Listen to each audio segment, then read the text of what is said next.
Hi, I'm Cecilia of Bitch on the Rise. And I'm Teresa of Joyberry Studios. And we're two sisters who love crafting. We wanted to find a fun way to document our makes and things that we're passionate about. This podcast is just a chill hangout for anyone who loves making stuff, whether it's sewing, knitting, baking, or just getting crafty. We don't take ourselves too seriously, and we're all about tackling new projects and learning new skills. We don't focus on perfect, we focus on making it anyways and having fun along the way. It's like a creative catch-up with friends who relate to the joy of being creative. Just crafty chats, cozy vibes, no pressure. Welcome to our podcast, Make It Anyways. Hello and welcome to this week's episode of Make It Anyways. I'm Cecilia of Bitch on the Rise. And I'm Teresa of Joyberry Studios. And this week we are talking about our crafting philosophy. Teresa, what does that mean? We essentially just wanted to take a moment and break down kind of our thought process and what drives us to create, and maybe you could adopt some of these philosophies yourself to encourage you to also embrace a creative lifestyle. Yeah. I'm gonna go see why my cat is howling into the distance. That's fine. So we'd like to start every episode with chatting about our current projects, and just most recently we have put all projects on hold to work on one important project. If you are a crafty person listening to this podcast that loves to knit or crochet, we would encourage you to do this project as well. So if you're on social media, you may have seen this one hat pattern kind of blow up. It is called the Melt the Ice hat pattern, and it's published from a yarn store out in Minneapolis, and it's $5, and all the proceeds go toward immigrant aid in Minneapolis. We know there's a lot of heavy stuff going on social media right now, but it's important to remember that crafting is resistance, and this is one way that you can help all the efforts that are happening in Minneapolis. And the one thing that's significant about the hat is I've already started mine, but it is a red hat, and it's got a nice wide brim, and it kind of comes towards a pointed top. And this was based off of the Norwegian hats that they would wear when Nazis came into their country and started to occupy that country. And it was based as a form of resistance to the point where it actually ended up being banned. So this is kind of our way of speaking up against what we think is happening politically now in our country, and our way of resisting that, and also supporting immigrant aid in Minneapolis. And we encourage you to shop local if you can, and aligning your dollar purchase with businesses that support this as well. For instance, we bought this yarn from So to Speak, a local store here that is LGBTQ plus owned and friendly, so we love to support local with something going on like this. So absolutely. Yeah. We are also making ours out of a chunky yarn, which the pattern isn't quite written for, so instead we're doing a few modifications, and we'll write up a social media post explaining those modifications if you wanted to make one yourself. And Mom, if you're listening, which I know you probably are, yes, we can make one for you if you want. So we know the news is a little bit heavy recently, and just knowing that crafting can be a form of resistance and support to others is something that I find empowering. So if you're kind of finding yourself in a dark place, maybe turn towards crafting and maybe volunteering with local organizations or donating and just doing some actions that can make you feel like you are making a difference. All right, let's dive into the episode this week. Teresa, our fun question, what is your favorite craft that you've ever made? Oh, this one was really hard for me to think of, but I think one of the ones that I'm most proud of how it turned out is I made this geranium dress for my daughter when she was extra itty bitty. I remember this. And I made it out of this beautiful linen fabric, and it was green. And it's the geranium dress made by Ray. It has a really cute Peter Pan collar, and then I did embroidered flowers on the Peter Pan collar, and it was just so cute and looked so professional. And this was early on in my sewing journey, so I was extra proud of it. Oh, love that. It is very cute, and a very cute sewing pattern if you've got little ones. Yeah. My most favorite project that I've ever made, I think, is a cosplay dress. Tell us more, Cecilia. I think it was my second or third project. I thought I would make Arwen's dyeing dress from Lord of the Rings.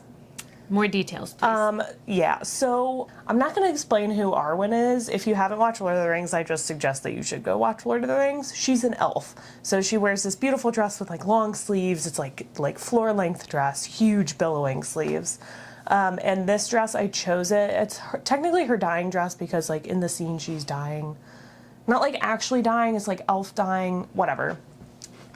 It's called the dying dress, but I chose it because it's like a really deep wine and a deep dark blue, which I like that color palette. So that is something that I'm very proud of because I've never made like quite a big dress like that. And it looked so good, even though I was so bad at sewing when I made it. It did look really good. And I also feel like a cosplay dress is like something that would be really, really expensive or even like impossible to find to buy. So that's why actually a lot of people get into sewing is to do cosplay. And yeah, it's a gorgeous dress. Great for Halloween. Great for Halloween. And I actually think I'm going to revisit the dress again and kind of like touch it up because my workmanship was not up to par as it is now. So Okay. we'll see. Maybe that'll be something that we're working on in the future. We'll see. So our crafting philosophy really begins with our mom. She really instilled in us the crafty spirit. And just like knowing that you can do hard things and you just have to dive into things. Yeah. So she was a badass. So she worked second shift. She had 4 kids and she took on just like so many projects. I don't know how she did it all, to be honest. She was just like such a crafty person. So like I remember growing up, she would make all of our Halloween costumes by hand, which was really fun. She cross-stitched all of our Christmas stockings. Crazy. And these are like not super simple, like cute, just doing our names or anything like that. Like they took like a year or more. It would have taken stockings. so long, and it did take her so long. She's given me the patterns, and I've just accepted that I'm never going to do them. And I am a crafty person, and I'm just like, it's too much of a project. Too much. Maybe I'll do them. Our mom also kept like a garden every single summer. She still keeps her garden. She still keeps her garden. She does like flowers and everything. I remember as a kid, she even made me one of those like cute tiered strawberry beds, and that was supposed to be my garden. Did you take care of it? Nope, because I was a child. That's okay. It's the thought that counts. She not only was crafty in those ways, but she was like a home DIYer before the internet. Before the internet, before YouTube University. Yeah, I literally don't know how she did all these things. She rented a jackhammer from Lowe's, put it in our little minivan, brought it into our basement. Those things are heavy, and jackhammered this concrete slab, and then cleaned it all up, returned the jackhammer. Like how? I would have crazy. just like lived with the cement block, but Me she too. wanted it out of there, so she rented a jackhammer. She just got it done. She also stripped and stained all of the trim in our house, which is crazy to think about. Stripping and staining. That's a lot of work. Yeah, especially to stain, you have to like take it off the wall to stain. And then keep track of everything. Oh, I could never. I just painted all mine white. One other thing, growing up, we like would always rotate bedrooms, Oh, yeah. and she would always like paint walls, get new furniture, rearrange furniture, go through things. On our house growing up, we did not have like a primary suite, and at some point in my childhood, every single bedroom was my bedroom. It was. Yeah, and it blew my mind. I would feel like I would like visit friends from college, and I'd go into their childhood bedroom, and it would still have like nursery wallpaper on it, and I was so confused how like it could be 20 years and nothing could have changed. 'Cause Nothing's changed because we were always changing everything. things changed all the time with us. It was more fun. Yeah, It was more fun for us. absolutely. She also did beatboard before it was cool in our bathroom, which I also want to do in my bathroom. I wonder why. Yes. I want to do it, but then have hesitated because it seems too hard. I know. our Mom, we mom need did it. some of your gusto, apparently. We do. We're crafty, but not as crafty as you. Yes, but I feel like our mom just kind of like instilled this idea that we are capable of doing hard things, and you just kind of have to start. Yeah. And that's kind of what this whole entire episode is just our crafting philosophy and what encourages us to move forward with all of our different endeavors. our mom really instilled a crafty spirit in each one of her children, and we kind of all show that in different ways, which I think is really interesting because, you know, crafting doesn't have to look like knitting or crocheting. It can be lots of different things. Lots of different things, like our brother. Our brother lives out in Montana, and he has his own company that he's built where he restores old windows, and he's also worked for like a stained glass company where he would go into like churches and stuff and work on their stained glass. He's built like cabinets and tables and bars for restaurants. He's done like crazy stuff. So many different things. Crafty in a way that we're not. And our sister, who lives out in Vancouver, is also crafty in her own way. She is really into woodworking, and has built like a bench and a table. I don't know. Yes, she doesn't have a ton of tools because she lives in like a very small apartment in Vancouver, but she is crafty with woodworking. She's also done some gardening. She also works with young kids, so I feel like she's constantly making like different activities and resources for them, which I think is pretty cool. And then we're crafty because we have this podcast. Yes, right? And we also have just been encouraging each other to do crafts along the way since we live close to each other. I feel like crafting is best done with a friend. It is. Especially when you can share all of your different projects and resources and tips and like help each other out and stuff like that. So I'm always like, Cecilia, you should do knitting. I know, and then I do knitting. Mostly I think it's a one-way street. I've been trying to get you to crochet, but we're getting there. Oh, but I did get you into sewing. You got me into sewing and bread making. Oh, yes. Yeah. See? There you go. I gave you my first sewing machine. Yeah. And then I gave it back to your daughter. For my daughter. Very sweet. Does she do it? Not yet. She wanted to use my very expensive sewing machine unsupervised, and it's not happening. No, that can't happen. She is 6. That's not going to happen. So how we wanted to do this episode is just kind of break it down into several deeply held beliefs that we have about crafting and perfection and just how we go about our life in general. So I'll dive into the first deeply held belief, and it's that I feel like I could pretty much do anything as long as I had enough time and enough resources. That's Amy. Yes, right there. That's our mom right there. Elise Myers once made this reel, or has this like quote, like the "How hard could it be" gene, where she talks about like how hard could anything really be and how she's delusional. And I absolutely have that gene. And I think it's genetic because our mom passed it down to us. Like I literally believe that I could build a house. Oh, yeah, 100%. Like, I feel like I have enough resources. I could find things on how to do it. Like, I could build my own house if I really wanted to and had enough time and resources. You did build a chicken coop, which is halfway to a house. It's essentially a house, and it took long enough to be a house.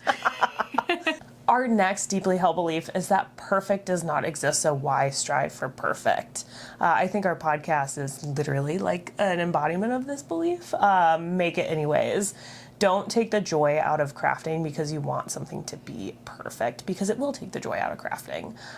If you are striving to, start a new project that you've never done before with skills that you've never learned and you want it to be perfect, guess what? It's not going to happen. Not going to happen. And you're going to get discouraged. And who wants that? It's more fun to just make it anyways and figure it out and have fun. Exactly. I was recently knitting these like big intense color work mittens, and I noticed like 2 inches ago on my project I had dropped a stitch and it was just like proudly hanging out on the side of my mitten, and I was just like, of course I'm not going back for that.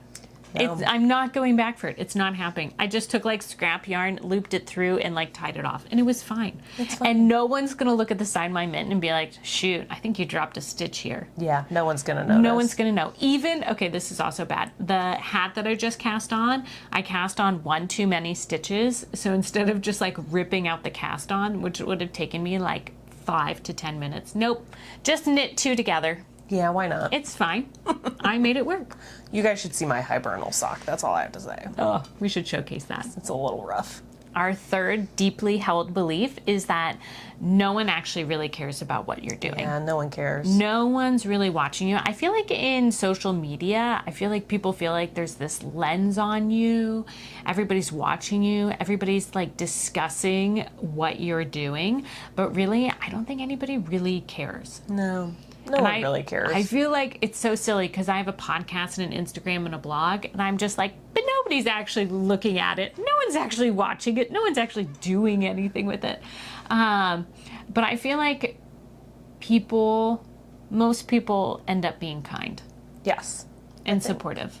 I think most people are good at heart and will support you in whatever you're doing. Yes. I don't think anyone, like, I would never look at anyone's knitting project and be like, wow, that's horrible. Their knitting gauge is so off. You know what I mean? I would never say those things about someone else, especially if they're having like joy and really loving what they're doing. So I kind of have the same approach to like how I think people think about me as well. Just that no one's really looking that closely. No one's really passing judgment. We're all just here to have a good time. We're all just here to have a good time. We're all in our own little worlds too. I think about this at the gym a lot. I've started strength training. I'm really new to strength training, and the gym is a scary place. But guess what? I like flipped a switch one day and I was like, oh, this huge guy like lifting 1,000,000 pounds over here does not care what I'm doing.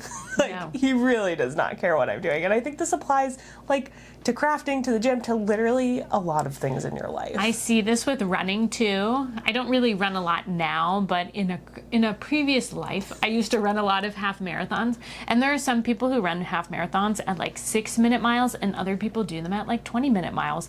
And nobody cares because everybody is doing a half marathon, which is like pretty awesome and pretty cool. And everyone's just pumped that people are finishing. Like, you know what I mean? Absolutely. I don't know. Maybe that's the non-competitive gene in us. Yeah, we're not very competitive people. Also got that from our mom. Yes. I think we're just like supportive of one another, and since we are supportive of other people, we assume that people are supportive of us.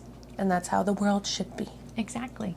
Our next deeply held belief is that being creative is what makes life interesting. So why not look at life through a creative lens?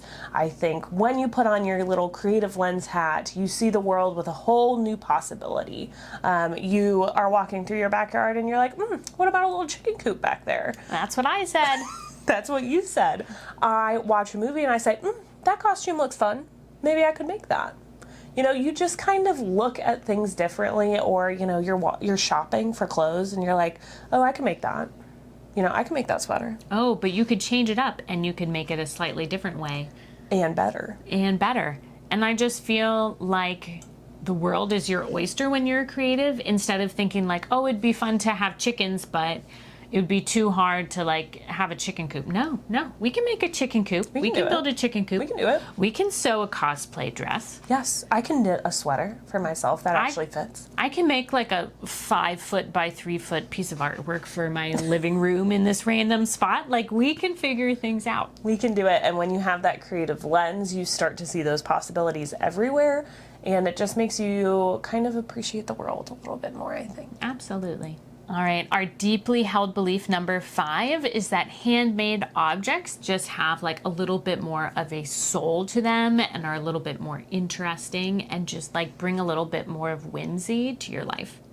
Like, for example, like anytime I wear a piece of clothing that I've sewn, like that kind of tells the story of my experience sewing it and the decisions that I made into sewing it that particular way. And I feel like it's just like so much more fun to have in my house.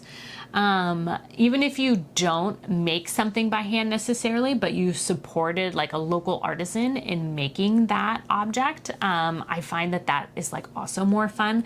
I just recently purchased this like really cool platter from Wheelhouse Pottery. Oh, it's so gorgeous. I've pre-ordered it, so it's not here yet, but she takes this like big slab of clay and then puts like these ripples and waves and divots into it, and then they can perfectly hold like charcuterie and snacks and stuff like that. And I'm just so excited to like have people over and to put that out, and I feel like it is so special. I think another story of like this whole handmade objects hold a story, and that story makes them special, kind of also can be told through this knit hat that I made for my daughter. I made it out of this like beautiful mermaid yarn that my friend, she took the yarn and she like dyed it all of these beautiful fun colors, spun it all together, and then I took that yarn and then I knit it into a hat for her. So I feel like whenever I see her wearing that hat, it has like a little bit of me in it and also like a little bit of my friend in it, which is also just like so sweet and makes me so happy. That is very sweet. For me, while I was making my Arwen dyeing dress, I was also listening to the audiobook of Dune. Oh. So not that I'm wearing this dress very often, but anytime I like see Dune or, you know, we're talking about it between friends, I am like transported back to this time where I was super crafty at tackling a project that I had never done before that was way above my skill level. But, you know, those two things are connected and, you know, left an impact. Another item I have is my mug from Lolly Lolly Ceramics. You should check her out on Instagram or just like Google her. I worked with her way back in the day and she had given all of us one of these as a work gift. And every time I use it, I just think about her. And we weren't super close, but I'm just always like, oh my God, I hope she's doing well. I hope she's successful and happy and all in her endeavors. And living her best creative life. Yeah. So it's just like a little nice reminder every time I use it. That's so fun. And I love just like having these little moments throughout the day whenever you see something that's like handmade. It's just so nice to have that like little pause and really appreciate the items that are around you. Yeah. All right. Our last deeply held belief is that you should just do it.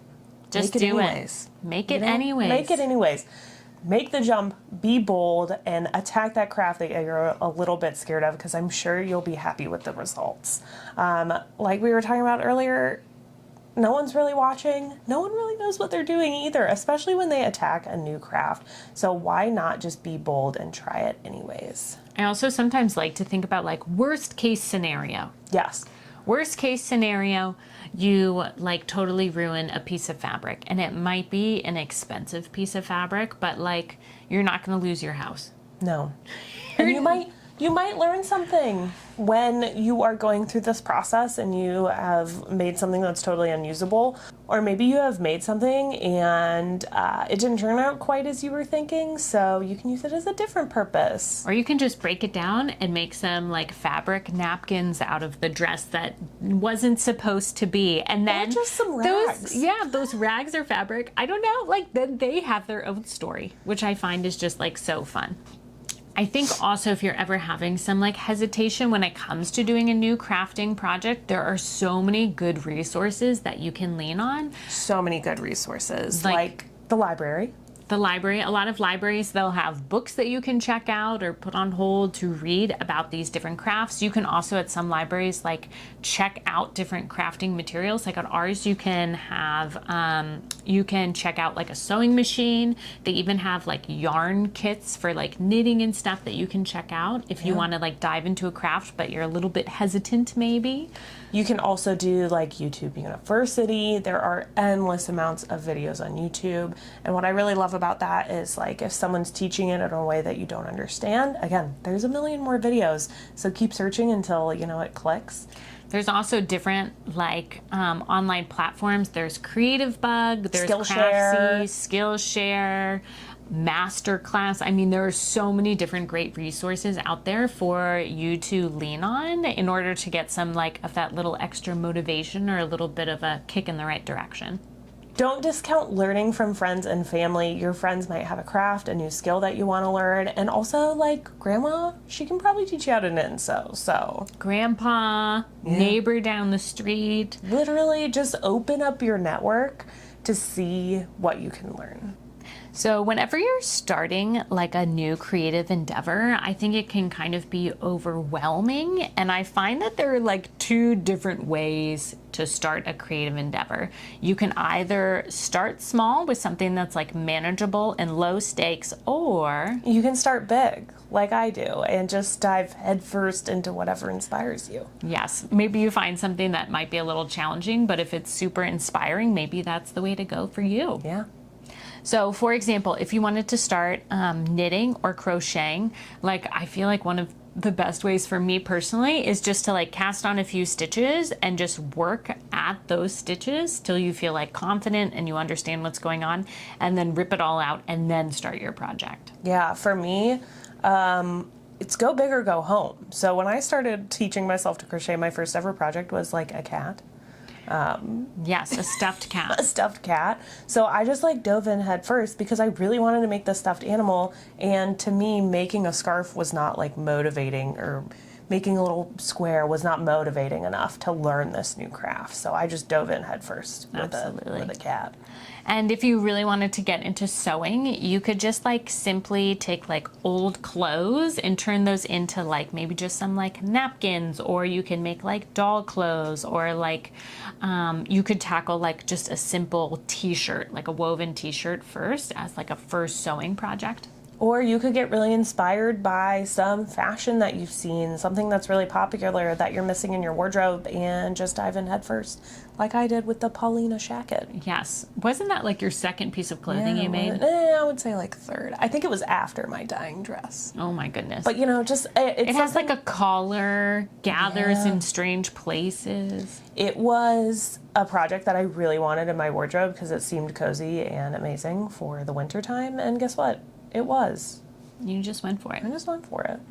If you ever wanted to get into like drawing or some kind of like artsy vibe like that, you could, like, you don't have to go to Dick Blick and buy like all these fancy art materials and start on like a really expensive canvas or anything like that. You could literally just use like some scrap paper, and the one nice thing about drawing is you can just recycle it, and no one has to know about like your first attempts at drawing, and nobody cares. There's like really no pressure. Cecilia and I are really into baking, and if you just wanted to like start getting into baking, one great resource is King Arthur Flour. They also have like no knead overnight loaves. I feel like a lot of times if people want like sourdough bread, they just mean like that rustic loaf. And you can easily make like a no knead yeasted overnight loaf that is delicious and takes like way less work than keeping a sourdough starter alive. Yes. Or you can dive in. I started, one of my like signature bakes when I first started baking was chocolate babka. Like, that's crazy. But you just, you just dive in head first and you make something that you want to eat every day, like chocolate babka. Because it's delicious. Because it's so good. Because it's delicious. Another thing that I've kind of like dipped my toes into a little bit is a little bit of furniture flipping. So recently I've gotten some like chairs that are like vintage, that are just like a dining room chair, but they have the cushion on the bottom. So I've been working on like sanding them, and I will stain them once it's warmer outside, and I can do that outside, and then just like reupholstering the bottoms. But that's just like a super easy furniture flip. You could even just do like painting furniture. I was going to say, that does not seem easy. Yeah, well, we'll see. We went through all of our deeply held beliefs and kind of how we tackle different projects, but I think really what this boils down to is that you just got to make it anyways. Make it anyways. And just finding also what inspires you, whether you want to shoot for the stars with this big amazing project, or if you want to start small. Once you get your creative juices flowing, I find that you kind of view the world in a different way, and you see all these new fun possibilities. I find that it does just like make life more exciting. A little bit of whimsy. A little bit of whimsy in our lives. Well, thank you for joining us this week on Make It Anyways. We hope to see you again soon. Yes, and we've inspired you to do something creative and maybe do something big for you.